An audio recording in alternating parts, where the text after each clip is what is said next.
What's up, you guys? It's Graham here. What? And in this video, what is that you said? No. It's got to be, what's up, you guys? It's Graham here. Oh. Yeah, do it again. What's up, you guys? It's Graham here. And today we have a very unique video here. Compliments, by the way, of the Montage Hotel in Beverly Hills for hooking it up with this insane room. We got a full restaurant here in the background. How crazy. Just, you got to hit the like button just for the restaurant in the background. But we got a really unique set of people today and different skills. I'm in real estate, we got social media marketing, affiliate marketing, and Amazon FBA. So we're going to be discussing which one is the best, which, spoiler alert, is real estate. But no, we're going to be discussing which is the best, which options that you might want to look into, and a little bit about each business. So for those that don't know me, I think we're all going to be posting these on our channels. For those that don't know me, I started off as a real estate agent to a real estate investor, and I make YouTube videos, but I'm in real estate. I'll let you discuss what you do. My name is Iman, 18 years old, all the way from London, and I do social media marketing. My name's Odie. I go by ODI Productions on YouTube. I basically talk about affiliate marketing. I also teach affiliate marketing. Yeah, that's it. My name is Matt Loberstein. I've been doing Amazon FBA for almost 4 years now, 7 figures the last few years in a row. Also have a YouTube channel and teach it as well. So cool. So let's start at the very end and we'll work our way back. Why did you choose Amazon FBA over, you could have done social media marketing or affiliate marketing? Why Amazon? Why is that the best? Yeah, well, honestly for me, I just stumbled into it based on what I was doing prior. I was already like flipping on eBay and doing stuff on the side. It was just a very natural progression. It wasn't something that I held this one against that one. I knew a little bit about affiliate marketing, but it always sounded really hard to me because in my game now in the future on Amazon, it's like, getting the traffic is the hard part. And affiliate marketing, you have to be the master of the traffic, really. So that always seemed hard to me. Social media marketing wasn't really a thing back then yet. And real estate has always seemed like, you need a lot of investment and things like that. So I stumbled into it. It was very intuitive to sell physical things that I could touch and see and had obvious value and sell them on the internet. Cool. Good answer. All right, so I chose affiliate marketing because I started 6 years ago. I'm 25 today, and I started when I was 19 years old. There's a lot of stuff on the internet. I tried a whole bunch of different, online business models. But for me, affiliate marketing was always the one that I wanted to stick with because I was after the lifestyle. So time freedom, location freedom, and financial freedom to me is the ultimate lifestyle. So if I could make my income as passive as possible, then that to me would be the dream. So affiliate marketing qualified like all three of those traits because with affiliate marketing, you can set up systems, you can make websites, you can make YouTube channels where you sell things and you make that passive income, and it's like no overhead or low overhead. You only spend for advertising costs. And then it's basically on autopilot once you set it up. So for me, I'm really after that passive income lifestyle, and affiliate marketing is the only thing that I've found that really could get you there and also have the explosive income to give you financial freedom. All right. Well, I started social media marketing back when I was like 16 and got really serious with it when I was 17. So as a 17-year-old, the idea of real estate, super daunting. When I was 14, I read Rich Dad, Poor Dad. I read about these investing books. I'm like, one day I will be a real estate investor, but that one day is going to be far from now. So what can I do right now? And, Amazon, FBA, that sort of stuff. Once again, there was just a lot of like legality involved. The fact that I was under 17 or under 18, the actual like upfront cost. Affiliate marketing, I wasn't really aware of it at the time. So for me, social media marketing, it's like I needed zero money to start, like absolutely zero money. I needed zero experience. Also keep in mind, these days my age never really holds me back, but being a 17-year-old, I'm like, what's one thing where my age is actually an advantage for me? And I'm like, marketing. If I go into these big businesses, they're like, he's young. Of course he knows in the marketing, not like he's young. He doesn't know shit about this, whatever topic. Like, if I was an accountant at 17, 18, I'd be screwed. But that's why I got started with social media. We should go back to that after this because age, I think actually really works to your advantage in that industry. Because you are young and because you're doing all of this stuff, it's even more impressive, and people want to pay even more just because you're younger and you're somehow like tapped into it. Like you know the Snapchat. All you know as a young kid, just give them the social media. Yeah, no, it's true. But anyway, for me, I chose working first as a real estate agent because I didn't have any sort of college degree. I didn't really have much money to get started. And I figured this was a great way for me to make money that wasn't dependent on how much time I was putting into something, that I can work 10 hours and potentially sell a $3 million house and make like 60 grand versus spending a year being on a salary and being capped off at what I could make. And that's why I chose working as a real estate agent. And then as far as shifting over to real estate investing, I picked that because I really felt it had sustainability. That no matter what happens with the internet, or no matter what happens with Amazon or with someone else's social media, like no matter what happens, I'm always going to have money coming in every single month that I can rely on. And that's why real estate is the best. Right. All right, into video.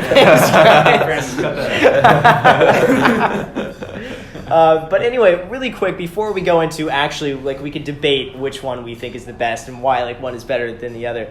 Let's touch really quick on the age thing. Because that was one of the things, at least for me, that really ended up working in my favor, was being a young real estate agent. And you wouldn't even think that, because you would think that someone getting into real estate wouldn't have the experience that someone that with, like, you know, who's 40 years old would have. But you would be surprised at how many people actually think you have the advantage because you're younger and you're somehow tapped into, you know how to market better and you know how to, like, relate to the younger buyers more and you're somehow in it. And that really helps you stand out and really helps work in your favor. And sometimes even just they want to give you a chance because you're young. And it's like, oh, this young kid is 18. Let me give him a shot because of how hungry he is. And, like, you know, he hasn't been beaten down by life. And it's not like he's 50 years old and, like, doesn't need the money. It's like when you're 18 or 19 or 20, that, like, $10,000 commission goes a long way. And you're so appreciative of that. And people really pick up on that. So with me, obviously, with the age thing, as you kind of said, it's been... like, it's funny, like, sometimes I get my clients to do client testimonials, and they're like, yeah, even though he's 14, he actually managed to do this for us. Like, it's like, you know, I kind of get, like, introduced and passed around through all these referrals, and they're like, this, like, young whiz kid, blah, blah, blah. Yeah. Like, it, you know, it's one of those things where I'm very lucky. It actually worked in my advantage, and I guess we'll touch on this a bit later on, but, like, I just believe in service-based businesses. When you're first starting and you've got zero experience, zero money, I believe in it 100%. I agree with you on that. Yeah. So there we go, video done. But, like, you know, but, you know, in the plethora of services you can offer, for me it was like, what can I offer when I'm young? It's like I could do videography, huge issues with scale. I could do personal trainers. I just don't want to be one, but huge issues with scale. So then it was like, okay, online marketing, digital marketing, paid traffic services, funnel creation.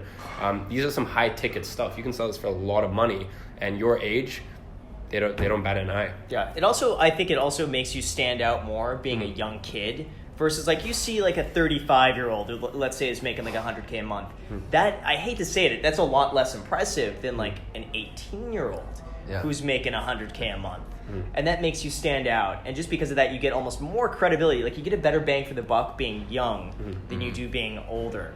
No one knows who you are on the internet. Like, you don't have to really have any direct contact with the person on the other end. As an agent, you're talking directly to people. Social media, you're selling people directly. You're working with them. You're servicing those clients. Affiliate marketing, I mean, your customers don't know who you are for the most part.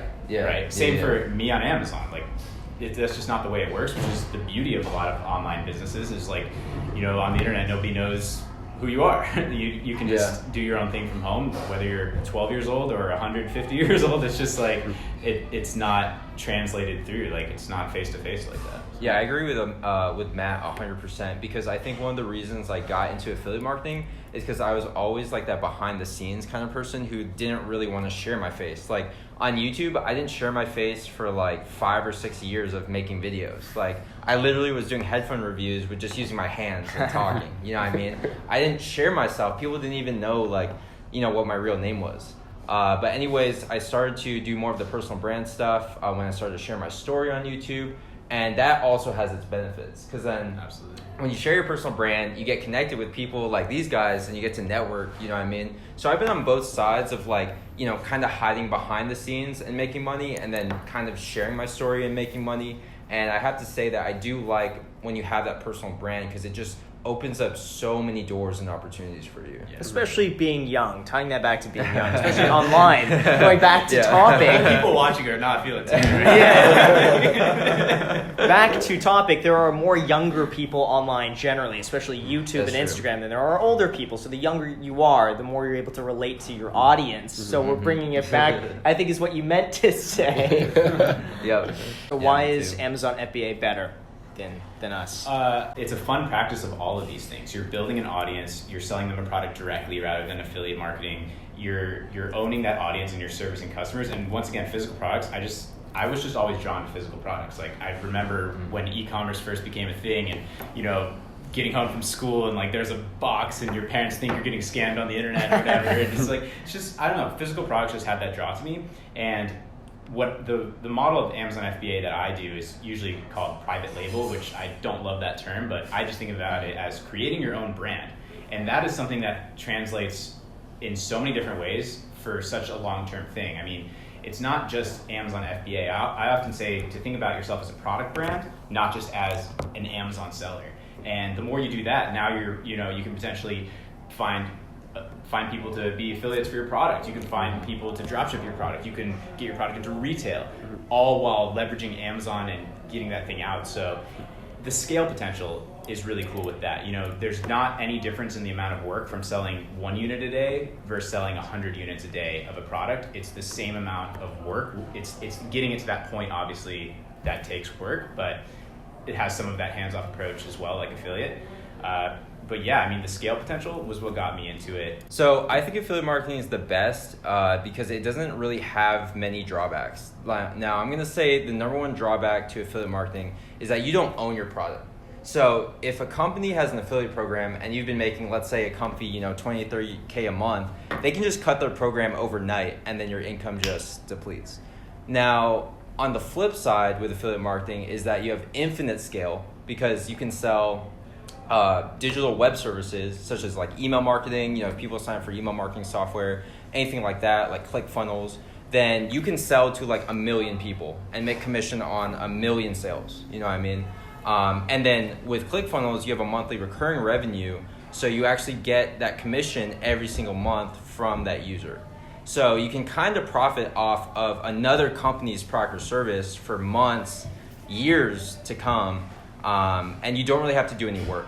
And what I love the most about affiliate marketing is that you have like the least headaches. Like out of all my entrepreneur friends, now you guys can correct me if I'm wrong, but like I seem to have like the least sort of like obligation and sort of like hours that I have to put in. So it's the most passive, but I also do the least in terms of like customer service and maintenance, because once you set things up, at least the way that I set up my affiliate promotions, then it's kind of rinse and repeat. Like you basically put it on autopilot, and these things make me money for like months, years in advance. And I've done it like time and time again with different websites. But basically just having that passive income and then also having like the least headaches, because I don't have any clients, I don't have to do any customer service, I don't have to deal with refunds, chargebacks, negative reviews. It's all on the company once I get that sale. So I like having less moving parts and then just being able to do what I'm good at, which is selling, and then making money from that is perfectly fine with me. All right. Well, why I think social media marketing is the best is, when you're first starting your business, you're unproven, you're untested. Okay, so with social media marketing, and this happens a lot, for 2.5 months, you can fail, up, just stumble, fall, and then month 3, day 87 into your journey, you can sign an 8K a month retainer, and there you go, you're making a 6-figure year income. Obviously, depending on what minimum you sign them on and whatnot. But it'd be interesting to get your guys' opinion. Like when I first started, for me, it wasn't like I didn't have issues in my business or not knowing what to do. I just had issues as in I wasn't disciplined. I wasn't like, my mindset wasn't on point. Mm-hmm. Like that was my issue when I first started as an entrepreneur. And with social media marketing, like, as I said, the cool thing is you can, it's really good because it gives you those training wheels. Because as I said, if you don't get a client for 6 months, it doesn't matter because you've got, you're not being drained of your cash flow. You don't have stock you're sitting on that's going to waste. You don't have an angry client because you don't have a client. You don't have an angry client that's pissed. You don't have, ad spend that's just gone to waste. So that's one thing I love about social media marketing. Another thing is, as I said, you can just get started with zero money and the overhead is really, really low. The next thing is you don't really need any experience to start. The next thing is it's on an upswing. Look around you. There's companies who are still using billboard ads, Yelp ads. It's funny, we were talking the other day. We're in this small little bubble, this entrepreneur bubble. So we think that Amazon FBA is saturated or affiliate marketing is saturated or social media marketing is saturated. Well, no shit. It's because we're in this tiny little bubble, this band of brothers that's come together to build a better life for themselves.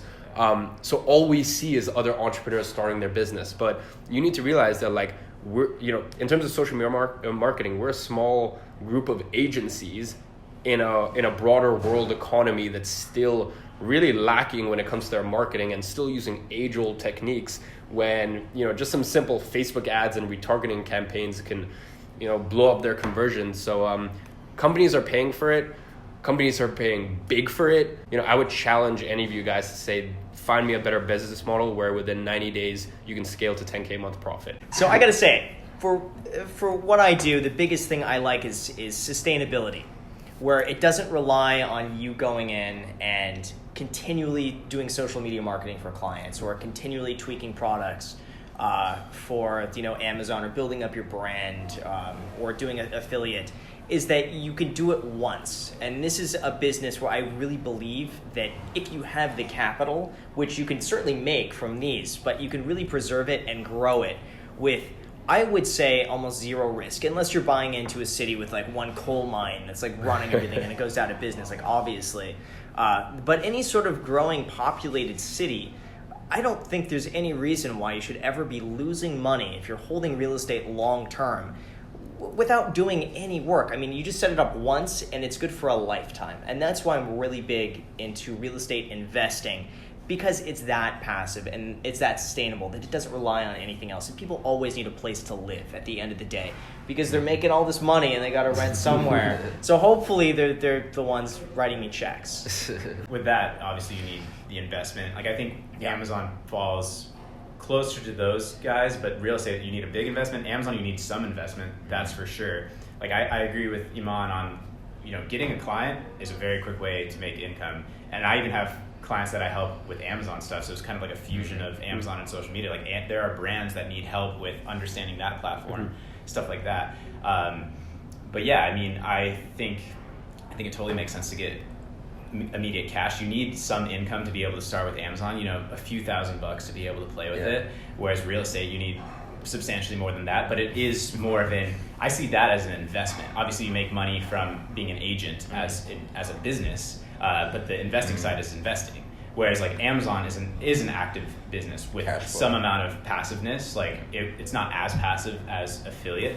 I think it's more passive than servicing clients. Of course you can have a team and all of that. Same for Amazon though. Mine is completely streamlined for the most part. I don't have to put a lot of work into it at this point. So yeah, agreed. Those are some good points. I want to say one thing with affiliate, you also can start with no overhead, and it's very little expenses from month to month. And the thing is with affiliate marketing is that it's just on an upward trajectory as well, because companies like Tesla, for example, have an affiliate program. And there's this guy. Yeah. Oh wait, you know what? I just heard the funding is secured. Oh, with it's secured. The private. I'm Bro, okay, so I was like, he got funded. This one guy actually won 2 Tesla Roadsters from referring 100 people to buy. Oh, I saw that. The Model S YouTube or Model channel. X. Yeah, exactly. That's cool. So even Tesla's doing affiliate marketing. crazy. Every company does affiliate marketing, honestly. how do you get your foot in the door with I would say initial traffic? social media marketing is the quickest to scale up. Amazon FBA is second quickest to scale up. and then affiliate marketing is the slowest, because at least the way that I do it, it's really, really sort of like a long-term type thing. So it takes a long time to build a brand, and it may take a year, it may take 2 years before you actually get like a full-time income. But once you make it, it's very sustainable. You know what I mean? Like it can actually last for years. And that's with like doing zero maintenance. Now, if you want to keep it up, you can actually scale that income like higher and higher. You know what I mean? So yeah, it's tough. Honestly, it's not get rich quick overnight. It's never been that way. So it takes time. I've been doing it for 6 years. So now in those 6 years, how often have the strategies changed that you've needed to implement? Like, let's say things are shifting from Facebook to Instagram, or Instagram to YouTube. How often do things shift that requires your attention to go and like tweak it and redo it? Yeah, when I got started, blogging was like a thing. Yeah, I mean, blogging's not really like much of a thing today, except for the people who have like big. 5+ years of backlinks and just history with Google. So I had to transition to YouTube. Now this was nice because YouTube and Google, YouTube being owned by Google, means that you get a fast lane to basically getting ranked on Google's search engine. Because if people look up anything on Google, your YouTube video could pop up. Yeah. So I use that strategy for a lot of my affiliate marketing, and it's done very well for me. I still think YouTube is like the best social media platform out there. I just think in terms of like the viewership, the engagement, the audience, like I just think like I love YouTube. You know what I mean? So I use YouTube for my affiliate marketing these days, and for the foreseeable future, I'm going to keep using YouTube, and as long as I can get these videos to rank for certain terms and they keep their rankings, then it's basically autopilot, So if they were to lose their rankings and then I stop getting that much traffic, then that's when I'd have to kind of scramble and figure out a new strategy. But for the most part, I mean, once you got there, like it's basically passive income. Okay. Let's say for social media marketing, are you ever worried that more younger people are going to start to enter the workforce and just know what to do instinctively because they've been born and raised around social media? Well, I mean, the thing I love about social media marketing is, first of all, it keeps you on your toes. What I love about social media marketing is I have my social media marketing agency. I also have my own training business, and then I also do a bit of affiliate marketing. It's funny. I think all of us have a little bit of like a bleed over. You have some service-based clients. And affiliate. I do some affiliate. You do some affiliate. So there's a bit of a bleed over between all of us. But one thing I love, fighting to the death. Is that what you're saying? One of the things I love is whenever I want to test something in my training business. So in terms of webinar funnels and stuff like that, I just test it out with my client. If it works with my client, then I'll just implement it with my own. So no, I don't really ever get worried, because look, I think with Amazon FBA, if you are happy where you're at, the competition is going to come in and they're going to crush you. With affiliate marketing, if you're just happy and you're stagnant and you don't keep up to date with things, the competition is going to come in and they're going to kill you. Same with real estate. Like it's just like we all want this amazing fantasy where like you build the business, you work hard, and then it just sustains and it keeps doing its thing. That it doesn't work like that. And I'd actually hate it if my business was like that. So I like the fact that you have to stay on your toes. And I also like the fact that because two of my clients last month actually hit over $100,000 profit from my agency services. Like if I know how to do it with my clients, I can just do it with myself, which I do with my training business. So I think if you actually understand paid traffic, if you understand sales, if you understand operations, and you can do that with your marketing agency, then you can actually pivot from, quickly scaling your marketing agency. You can quickly pivot and then do affiliate marketing, then do Amazon FBA. For me, it was building a training business because, I have this vision of reforming the education system and really working on that. But when you learn those skills and you can play around with your clients' money, then you can pivot and you can do your own thing after, if that's what you want to do. And on social media marketing, what's interesting is it's really just marketing more than social media marketing at this point. And if you can take, especially with established big businesses, I mean, if you can, have some marketing effort that moves the needle for them, they will always pay you big money. Always. I mean, there are major companies pay millions of dollars to agencies for marketing all the time, because if you're making it a measurable impact in the business, like the tactics change, but the tactics always change. But if you can make somebody else more money, they're always going to pay you. You're always valuable, no matter where the market's at. If you're valuable to someone else, then you'll never go broke. Yep. I have a question for Graham. So, do you own any real estate? No.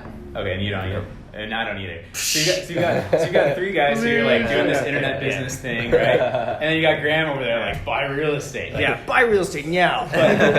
But like, I don't even know what to do. Like how, like if I was ready, like what do you even do? It just seems like one of those black box things. Like I just want to like, I'm of like the social media generation. Like I just want to like rent. It's like hands off. Like, I don't know. It just seems like I don't even know how to crack that. If I like, what would I look for? Like how much would I be putting in? What kind of returns would I expect? Like where would I? Yeah. Well, first of all, I think you have to like real estate. There's some amount of work that goes into setting it up that a lot of people just never have an interest in or never want to do. And those sort of people that just don't have the patience to do it will often rush things and then make mistakes. For people that want to be totally hands off, I would always just say like a good index fund would be it. But for real estate, first of all, you have to have the interest in real estate and actually setting it up. But the first thing to look for, I would always say, is cash flow, is to make sure you're going to get enough money in rent to pay all of your expenses. And then you calculate based off that, how much return are you going to be getting every single month based off how much money you're putting in, what the mortgage is going to be, what the taxes are going to be, and also how much of the loan you're going to be paying off every single month, and calculating that together to really figure out what sort of return you're going to get and if that's worth it to you. The good thing with real estate is that it's unlike the stock market where it's like some months, it might go up like 1% and other months might go down 1%. With real estate, for the most part, it's pretty consistent that every single month you're going to be getting the same amount. Even if the market goes down, what tends to happen is that more people just end up renting because they're holding off from buying. But that's one of the things, at least if the market's going down, more people are renting because they simply need a place to stay. And that's the one thing you're seeing right now in this market is that people are hesitant to buy because they read these articles that like sales are down and like the wages don't keep up with the interest rate. Like they come up with all these little reasons not to buy. And because of that, they're like, well, I should just continue renting. Well, who do you think is making the money at that point? The landlord is, and more people are deciding to rent. Yeah. So it does really well, even in a down economy, and it's consistent. First of all, I don't think it matters if it's a single family, if it's a well, I hate condos, but hypothetically, if it's a condo, 2 units, 10 units, it doesn't matter. It really matters how much the deal is and how much money it's going to be making every single month. It doesn't matter. Some houses will make more money than a 10-unit apartment building will. Some condos will make more money than a house. So it really doesn't matter. But in terms of figuring out what you can buy, the first thing is how much money do you have? I'm typically not seeing 3-5% down. I don't see that. The lowest I've seen right now in this market is about 15% down. So how much money you have is really going to decide even just the ballpark price range. So even if I just wanted to get my feet wet, like is there a minimum you would say, like putting $50K in or $150K? Like I wouldn't even say it's a dollar amount because my first house I bought for $60,000. It was actually $59,500 because I renegotiated with the bank and I got $500 back. So I wouldn't say there's a dollar amount because someone in Kentucky, that dollar amount could be $20,000. Someone in Los Angeles, that dollar amount, if they want to invest here, could be $150,000. I would say it's always at minimum 15% of the purchase price, plus throw in 6 months of whatever your expenses would be, like a mortgage, property tax, all of that, and then preferably another $10,000 to $50,000, depending on what it is, to fix it up. $10,000 you want to do a little minor renovation. $50,000 you have the money. So minimum 15% plus renovation plus a little buffer is how much you would need. So, like we're in LA area. Let's say $100,000 in, or well, plus I guess a bit for the other stuff. Is there really is that even a workable number? Is it less than that to get in? 100%. I'm looking every single day. I found one kind of shady area, not gonna lie, shady area by Inglewood, but it's still good. I liked it for $667,000. I think it was a duplex, and you could rent each unit for about $2,300 a month. It was 3 bedrooms, 1 bathroom per unit. And that was decent. Like that's a unit where you're going to be making maybe $100, $200 a month, which doesn't sound like a lot, but in Los Angeles, that is a lot in terms of the amount that you're paying down the loan and also the equity. But see, like, I think when we hear like putting in, so you'd be putting in like $100,000 and making like $200 a month or whatever. Okay, in like, cash flow. But cash flow is different than, it's like buying a stock and be like, I'm not getting any dividends in the stock, but the stock is going up in value. Right. Like if you buy a stock at, $50 and then funding is secured and now it's worth $80, you just made money. If you break even for 30 years, now you own it.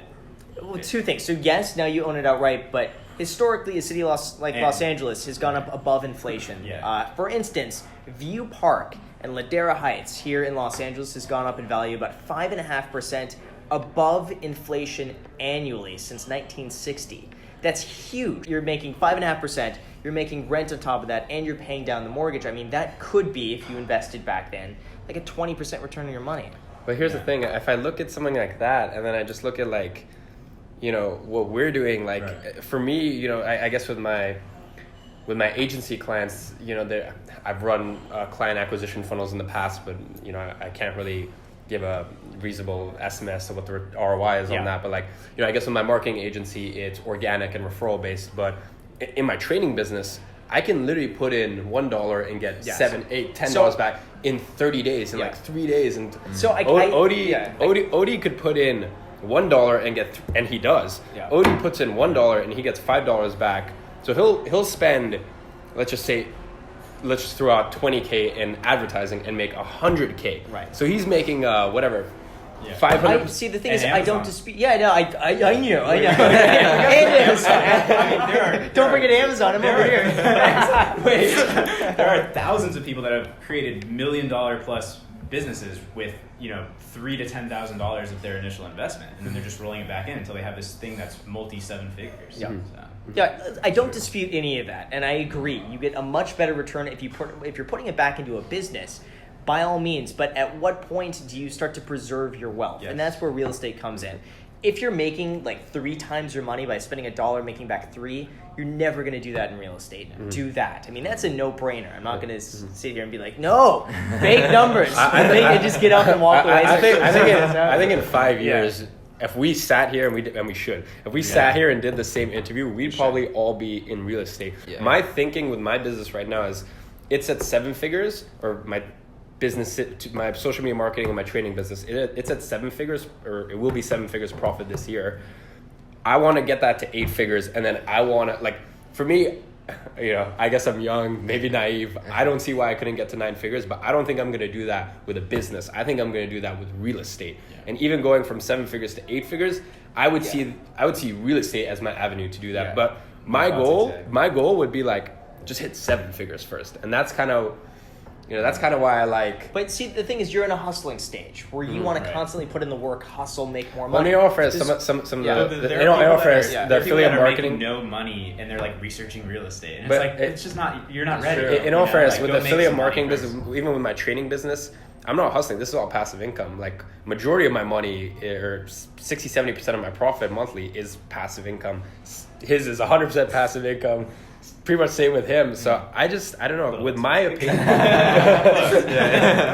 you know, with my point of view, it's just like, focus on, like, nothing will ever bring you a better return than your business.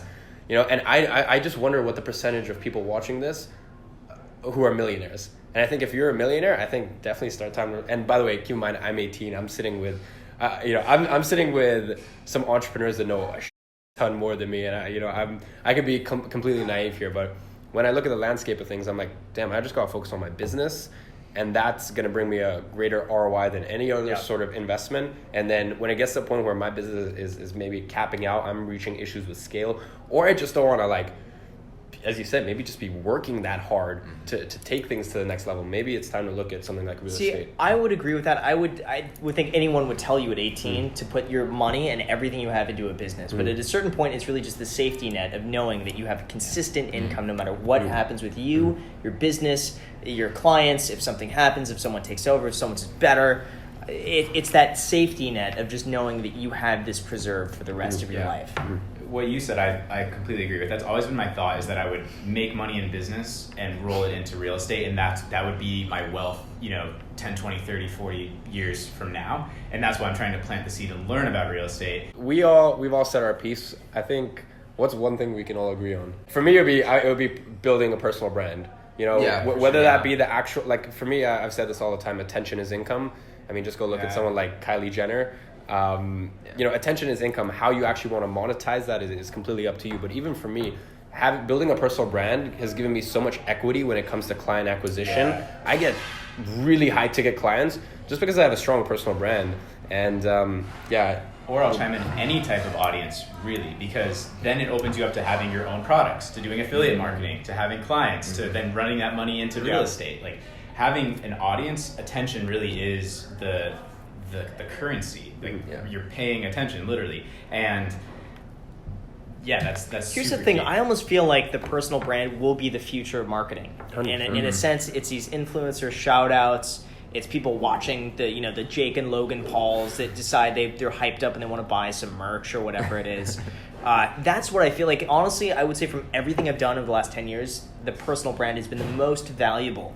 Not only in terms of the connections that I've made, but just the opportunities that have presented themselves just because of YouTube. Over anything else. I mean, I would trade probably everything for the personal brand. Yeah. And the other thing I like about personal brand is we're playing for life. Like that blows my mind to think about it. It's like, wait a second. Wait, you are? You're gonna cash out. You're gonna sell Bro, I'm cashing out tonight. You're gonna sell this business. Like just somebody else is gonna take over. We have a BitConnect referral link.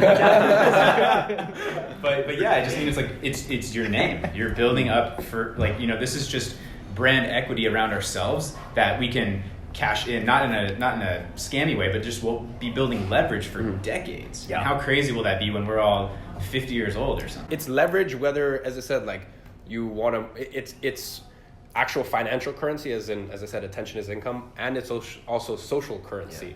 You can go places, you can hang out with people that you wouldn't otherwise, like, it's your own way to become kind of like famous. It's pretty crazy. So this is amazing. Seriously. I hope you guys enjoyed this. If you guys do enjoy this, make sure you do smash that like button. And for all the haters out there, just make sure if you're going to hit the dislike button, just dislike it twice. Just hit that button twice is what you need to do. Double dislike. Yeah, but I'll put the links in the descriptions for all of our channels so you can go and check them out with the Instagrams and all of that sort of stuff. But anyway, thank you guys so much for watching. I really appreciate it. I guess until next time.